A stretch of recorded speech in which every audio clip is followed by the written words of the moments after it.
Hey everyone, कैसे हैं आप सब। वेलकम टू सपना स्टडी एकेडमी। आज हम पढ़ेंगे एनसीईआरटी साइंस क्लास 8 का chapter number 5 conservation of plants and animals, पौधे एवं जंतुओं का संरक्षण। एज यू नो कि हमारी अर्थ ने हमें various type of resources provide किए हुए हैं, जिनमें से फॉरेस्ट एक हैं। फॉरेस्ट का हमारी डेली लाइफ पे बहुत इम्पैक्ट रहता है। हमें अगर एक फ्यूल भी चाहिए तो वो भी हमें इनसे ही मिलता है। इसके साथ साथ ये फॉरेस्ट ही हैं जिन्होंने एनवायरनमेंट में प्रॉपर बैलेंस बनाया हुआ है, लेकिन हम इनके ग्रेटफुल होने की जगह इन्हें लगातार काटते जा रहे हैं।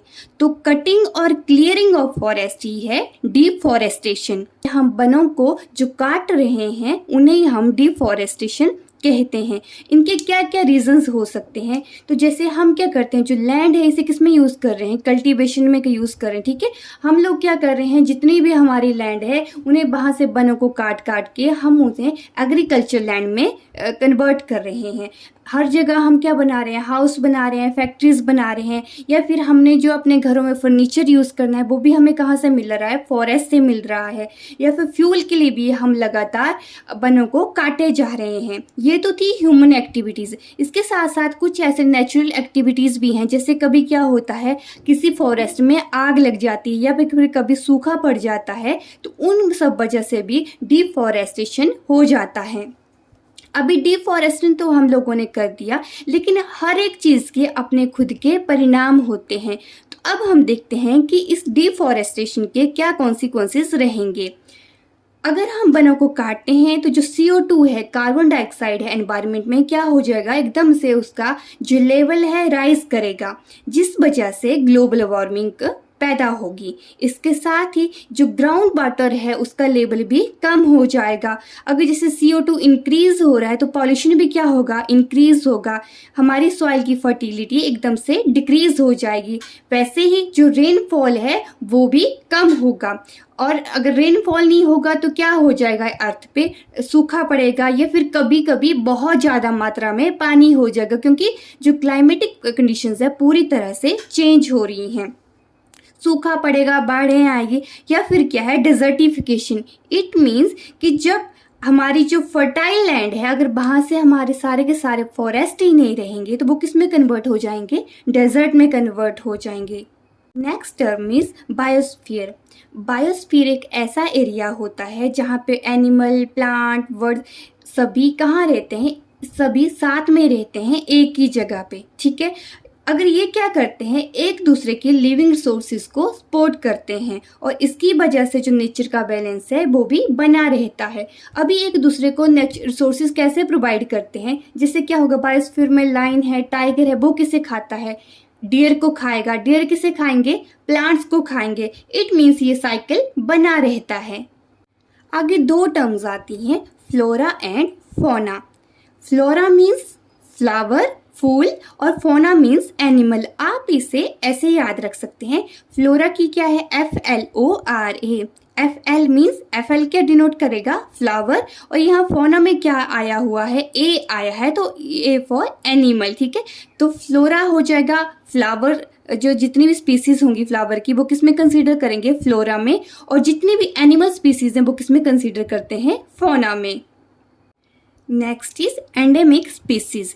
ये ऐसी स्पीसीज होती हैं, जैसे कोई प्लांट होगा या एनिमल होगा तो वो किसी पर्टिकुलर एरिया में पाया जाता है। जैसे हमारा क्या है, ऊंट है, उसे हम क्या बोलते हैं, रेगिस्तान का जहाज बोलते हैं। ठीक है, मेनली कहाँ पाया जाता है, राजस्थान वाला एरिया में पाए जाते हैं। ठीक है, तो ये क्या है, जो ऊंट है, जो कैमल है, वहाँ का क्या है, ये एंडेमिक स्पीसीज है।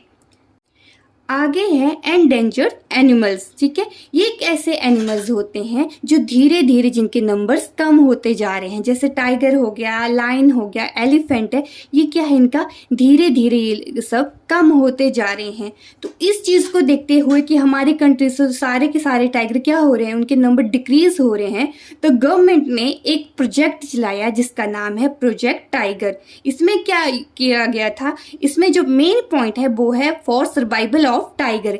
इसमें कि टाइगर को आके आप हंटिंग नहीं कर सकते हैं। अब ये तो चलाया था एक प्रोजेक्ट टाइगर, लेकिन बाकी भी कुछ ऐसे एनिमल्स हैं, प्लांट्स हैं जो धीरे धीरे उनके नंबर्स कम हो रहे हैं। जैसे तो जो फ्लावर है, इट मीन्स जो फ्लोरा है और जो फौना है धीरे धीरे कम हो रहे हैं, तो उनके लिए भी हम प्रोटेक्टेड एरिया बनाए हुए हैं। जैसे for example wild life sanctuary, national park, biosphere reserve, ये 3 क्या है आपके प्रोटेक्टेड एरिया हैं। यहाँ पे जो हंटिंग होती है एनिमल्स की, उन्हें पूरी तरह से दूर किया जाता है। ठीक है, इसमें ना ही कोई हंटिंग होती है, ना ही इसमें जो प्लांट्स होते हैं उनकी कटिंग होती है। तो ये प्लांट्स और एनिमल्स को प्रोटेक्टेड एरिया प्रोवाइड करते हैं। इन्हें हम 1 बाय 1 स्टडी करेंगे। First one is wild life sanctuary.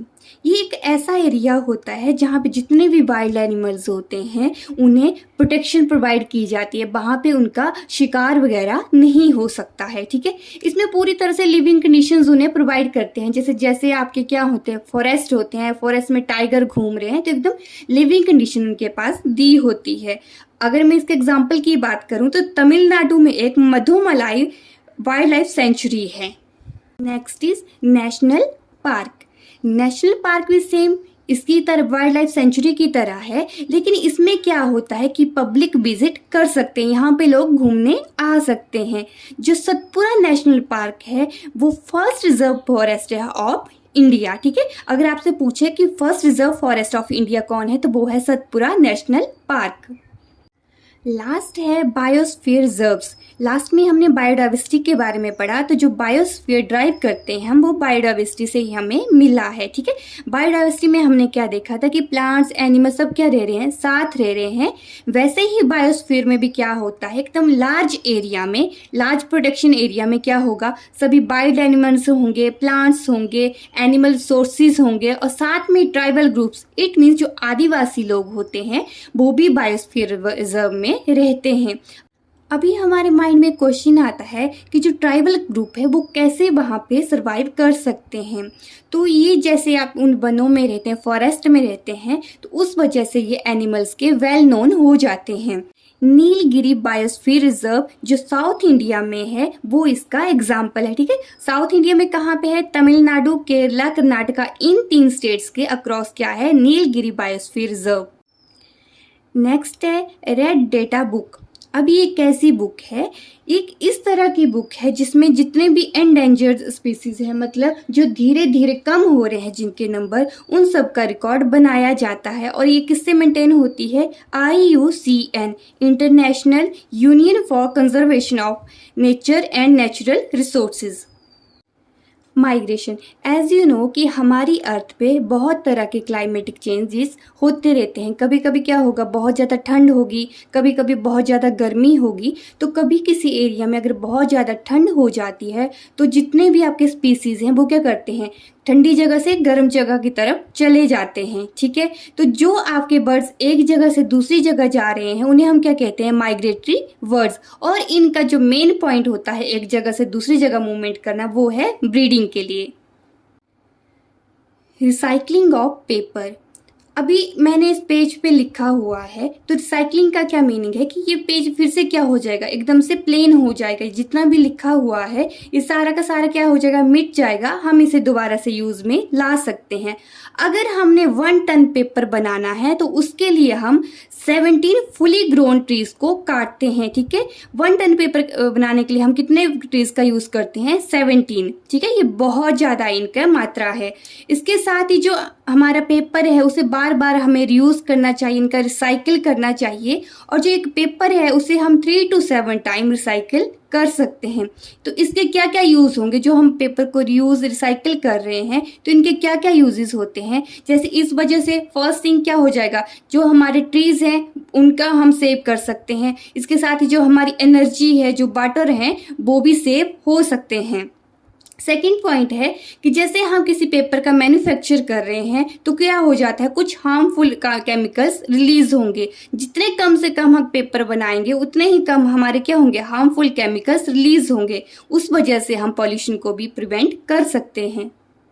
इस चैप्टर का लास्ट टॉपिक है रिफॉरेस्टेशन। हमने फर्स्ट टॉपिक पढ़ा था डिफॉरेस्टेशन और यहाँ पे क्या हम पढ़ रहे हैं रिफॉरेस्टेशन। ठीक है, डिफॉरेस्टेशन में क्या हमने क्या किया था, हमने वनों को काट दिया था। अभी रिफॉरेस्ट करने में हम क्या करेंगे, जो आपके जितने भी हमने फॉरेस्ट को डिफॉरेस्ट कर दिया हुआ है, मतलब जितनी भी हमने लैंड क्लियर कर दी हुई है, हम क्या करेंगे उस जगह दोबारा से नए प्लांट उगाएंगे। ठीक है, इसी चीज को हम रिफॉरेस्टेशन कहते हैं। इस वजह से क्या होगा, जो एनवायरनमेंट है उसमें प्रॉपर बैलेंस बन जाएगा। तो दोस्तों इसी के साथ ही हमारा ये चैप्टर यहीं पे फिनिश होता है। कल हम मिलेंगे नेक्स्ट वीडियो में। तब तक के लिए thank you and please do like share and subscribe to my YouTube channel.